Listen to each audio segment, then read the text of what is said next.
Lorsque j'ai démarré mon activité d'indépendante, j'ai mis du temps à ce qu'elle décolle. C'est-à-dire que pendant environ 2 ans, mon activité stagnait. J'avais peu de clients individuels, les ateliers que je mettais en place, il y en a énormément que je devais annuler par manque de participants et je vivais beaucoup d'insatisfaction, de frustration parce que j'avais l'impression de travailler beaucoup, de mettre en place tout ce qui était nécessaire et ça ne marchait pas.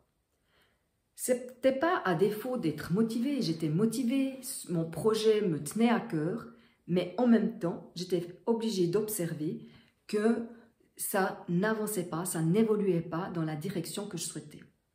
Je ne sais pas si toi aussi, tu as un ou des projets qui te tiennent à cœur et que malgré toute ta motivation, malgré le désir que ça se concrétise, eh ben, tu observes que ça n'avance pas ou alors que régulièrement tu procrastines ou que tu priorises d'autres activités au détriment de celles-ci. Dans cette vidéo, je vais te partager les principes de la personne source pour t'expliquer, pour te donner une clé qui va peut-être te permettre à dépasser cette difficulté dans l'évolution de ton projet et sa concrétisation. Mais avant de poursuivre, je me présente, je suis Anne-Chantal Junot, coach Job Bonheur.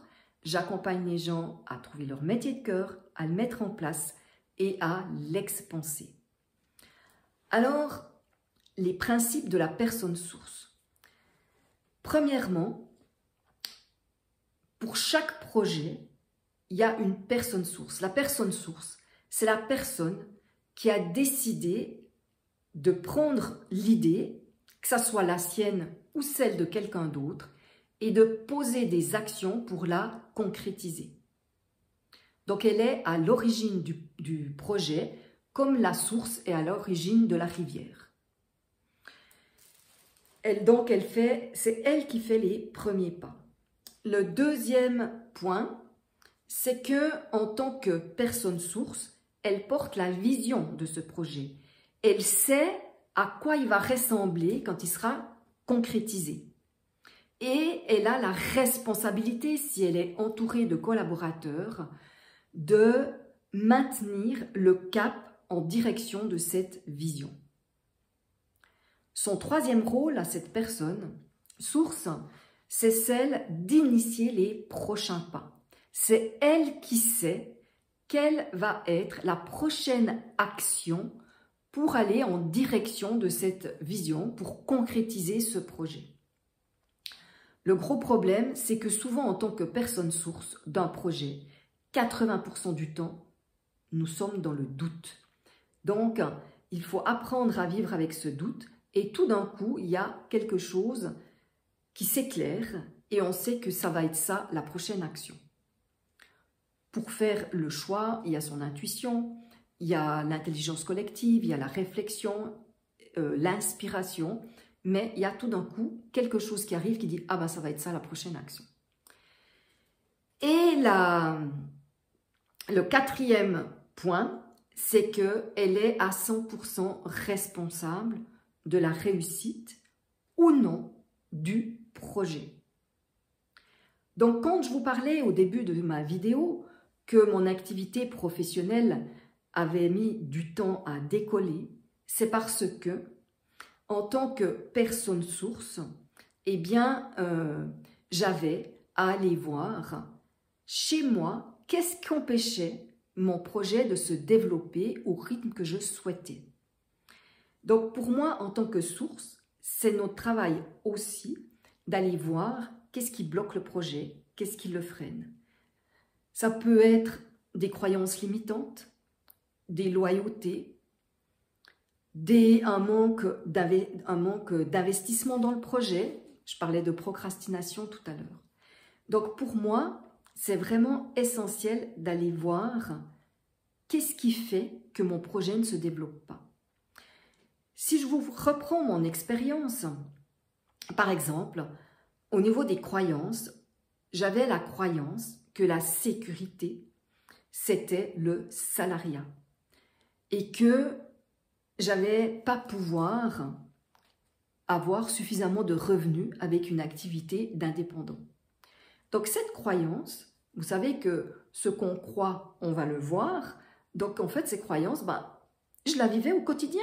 Bien sûr que mon activité d'indépendante ne m'amenait pas les revenus suffisants parce que cette croyance était très ancrée à l'intérieur de moi. Elle était liée aussi à une loyauté familiale. Je viens d'une famille où j'ai 30 cousins et cousines germains, donc vraiment du premier degré. Il n'y a pas un seul indépendant. Donc, en fait, ma loyauté familiale ne me permettait pas de développer une activité d'indépendante parce que, vous savez, la loyauté, c'est vraiment ce qui fait que on va avoir le sentiment qu'on reste inclus dans le camp. Et ça vient de notre cerveau reptilien parce que à l'époque, quand on n'était plus dans le clan et qu'on était éjecté de la caverne, c'était à peu près la mort assurée. Et notre cerveau n'a pas évolué, il fonctionne toujours la même chose. Donc de faire les choses autrement que notre clan, ça vient réveiller cette peur de la mort. Et voilà, donc c'est d'aller voir quelles sont ces loyautés et de les libérer. Donc, si je donne ces exemples, c'est vraiment pour vous montrer que, par exemple, il y a des personnes qui sont pris dans des croyances. Quand je vous dis des personnes, c'est des clients que j'ai accompagnés qui sont pris dans cette croyance que si j'ai une activité dans laquelle j'ai du plaisir, j'ai de la joie, je m'éclate, eh bien, je ne peux pas gagner de l'argent. Parce qu'il y a la croyance qu'il faut travailler dur pour gagner de l'argent. Donc, tant qu'on est pris dans cette croyance, si je ne travaille pas dur, l'argent ne va pas venir à moi. Il y a de multiples croyances en lien avec notre histoire familiale, avec le transgénérationnel, avec la culture dans laquelle on vit, qui peuvent être des freins à l'expansion d'une activité ou à la réussite d'un projet. Voilà, j'espère que cette vidéo vous a plu, j'espère qu'elle va surtout vous apporter des clés pour que vos projets avancent au juste rythme.